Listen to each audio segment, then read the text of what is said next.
Snowmelt streamed in silver ribbons down the jagged slopes of the Canadian Rockies, carving rivulets into stone older than memory.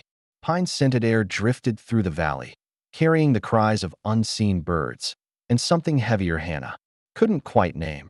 She tightened the strap on her camera pack, boots sinking slightly into thawing moss.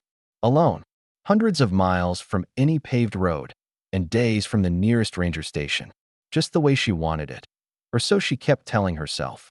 Dad always said the wild can heal what life breaks, she whispered, voice barely louder than the breeze.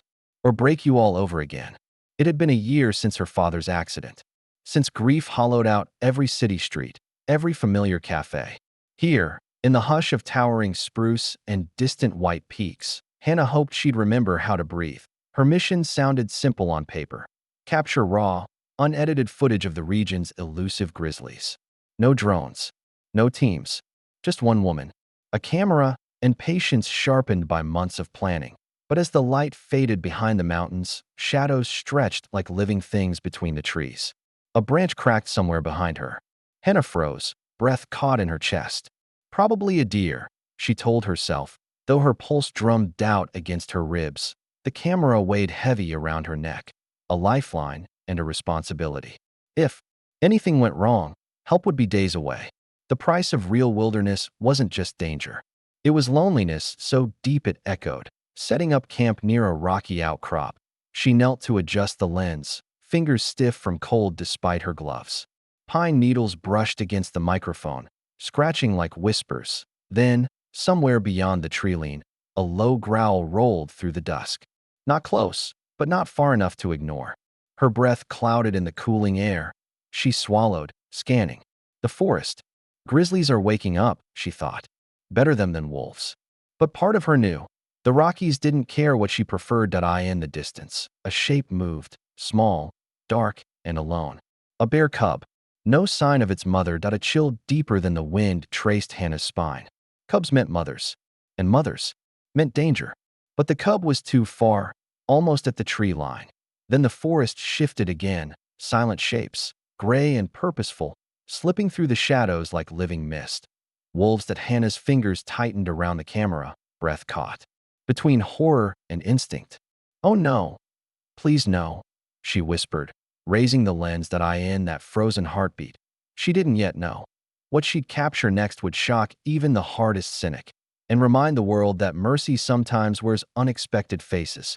The lens felt heavier than ever as Hannah tracked the shadows sliding through the underbrush.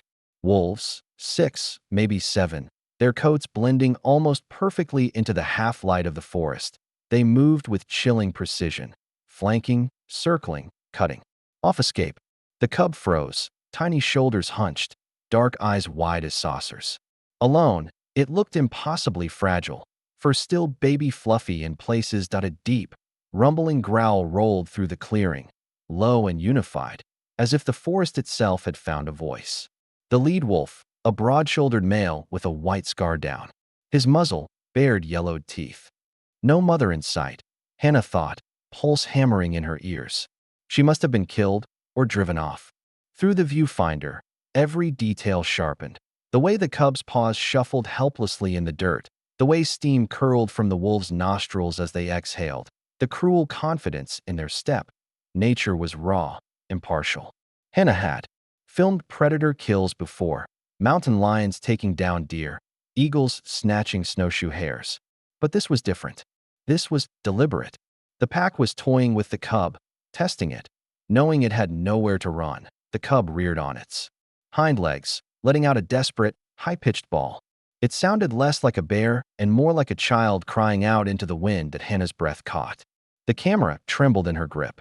Instinct screamed to look away, but she kept filming. That was her job. That was her promise to herself. Tell the story, even when it hurts. One wolf lunged forward, snapping its jaws inches from the cub's flank. The cub toppled backward, scrambling in the dirt, whimpering pitifully. Another wolf moved in, licking its lips. Hannah's mind raced. Should I do something? Yell? Throw a rock? Anything. But she knew better. A single human shout might scatter the wolves or make them charge. And she had no gun, only bear spray buried deep in her pack. I can't stop this, she thought, a cold, bitter truth settling in her chest. I can only watch. Branches trembled above as a gust of wind swept through, scattering loose snow from the pines. The wolves stiffened, nostrils flaring, tails raised in unified focus. The cub backed into the trunk of a fir, tiny claws scrabbling for grip, breath coming in sharp, ragged gasps. Please, someone, something, Hannah whispered, her voice breaking. But the forest answered only with the low hiss of wind through needles. Through the viewfinder, the alpha wolf lowered its head, muscles coiled tight, preparing for the killing lunge, seconds stretched. Hannah could hear her own heartbeat, loud and sickening. The cub closed its eyes, and then, like a shadow ripped from the very forest floor, a new shape emerged from the brush. Gray and massive, fur patchy and scarred, eyes the color of tarnished silver, a lone wolf. Older, larger than the pack, ribs faintly visible under shaggy fur, but moving with a grace that came from years of surviving when it shouldn't have. The pack froze, growls rumbling low and uncertain. The lone wolf didn't growl, didn't snarl. He stepped forward, slow, deliberate, placing himself squarely between the cub and the pack. For a breath, no one moved. Not the wolves, not the cub, not even Hannah. Then, the lone wolf lifted his scarred muzzle to the sky and howled. It wasn't the sharp, triumphant song of a hunting pack. It was lower, sadder, like something old, remembering a promise it couldn't keep. And as the last note trembled into silence, everything changed. Hannah's hand hovered over the camera controls, trembling. Do something, she urged herself. But what? The pack fanned out, hackles raised, teeth bared. The air thrummed with tension so thick it felt alive, buzzing through the frost-bitten ground. The lone wolf, older, slower, stood his ground. His ribs heaved, breath clouding around scars that told stories of too many fights survived. Hannah's eyes stung. This wasn't normal. Wolves didn't just save prey. And this wolf, what debt could he possibly owe to a bear cub? The alpha stepped forward, tail held high in dominance. His snarl split the silence, a challenge backed by youth and numbers. The lone wolf lowered his head slightly, ears flattened, but didn't back away. His body trembled, but his eyes stayed locked on the alpha's. Hannah's breath rasped loud. In her own ears. If the alpha attacks, the others will follow. He'll be torn apart. The cub, sensing the shift, huddled smaller, fur bristling. Its wide eyes darted between the wolves, every muscle coiled to flee but nowhere to go. For a split second, Hannah almost stepped forward herself. Maybe if I shout, throw a rock, I can distract them, but instinct stopped her. A human stepping in could tip the balance and likely end in blood. Hers, the cub's, or the old wolf's. Please, she whispered, voice cracking. Please don't let this happen. Through the lens, the old wolf's mouth curled back, revealing cracked, yellowed teeth. He took a single, shaking step toward the alpha. The forest seemed to hold its breath. The alpha lunged, teeth collided, fur flew. The old wolf twisted, catching the alpha's shoulder. A second wolf darted in, snapping at the old wolf's flank. The lone wolf buckled, but surged back up, jaws clamping on the attackers. Scruff. Hannah's pulse slammed so hard it hurt. She kept filming, every instinct screaming look away, but she couldn't. The fight blurred in snarls and snow, punctuated by the cub's terrified wails. Then, almost as quickly as it began, it ended. The alpha pulled free, blood staining his white muzzle. His eyes flicked from the old wolf to the cub, and something broke. He lowered his head, turned, and melted into the trees. The others followed, tails low, bodies slinking in shame or confusion. The clearing quieted, broken only by the harsh, rattling breaths of the lone wolf. Blood dripped from a fresh wound above his eye, matting gray fur. His chest heaved, and for a heartbeat, Hannah feared he'd collapse. The cub, trembling uncontrollably, took a single step toward him. The old wolf glanced back, just once. His gaze was soft, tired, but gentle. Then he turned and limped into the forest, vanishing as quietly as he had appeared. Hannah's fingers slipped from the camera, heart hammering against ribs. She'd witnessed something no lens had ever caught before. Not dominance, not hunger, but protection. A predator who became a guardian. And in that raw, wild moment, Hannah realized. Sometimes, mercy comes from where the world least expects it. Long minutes passed before Hannah's breathing slowed. Before the ringing in her ears quieted enough to hear the forest again. She replayed the footage on the small screen, hands still shaking. The moment the old wolf stepped in, the look in his eyes, it wasn't fear. It wasn't rage.